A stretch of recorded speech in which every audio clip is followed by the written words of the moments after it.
नमस्कार दोस्तों, हम आज बात करने वाले हैं पवन सिंह और खेसारी लाल यादव के बारे में।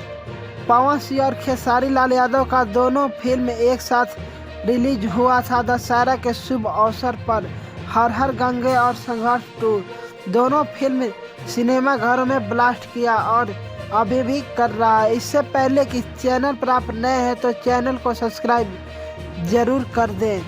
आप सबको बता दें कि हर हर गंगे टीवी पर पहली बार कब आएगा। आप सबको बता दें कि हर हर गंगे टीवी पर पहली बार 2024 में आएगा और यूट्यूब पर भी 2024 में आएगा। अभी बहुत ज़्यादा टाइम है। अब चलिए बात करते हैं खेसारी लाल यादव के संघर्ष 2 के बारे में। आप सबको बता दें कि सैटेलाइट पर बहुत जल्द ही टीवी पर देखने के मिलेगी। आप सबको बता दें कि संघर्ष 2 यूट्यूब पर 2024 में देखने को मिलेगा।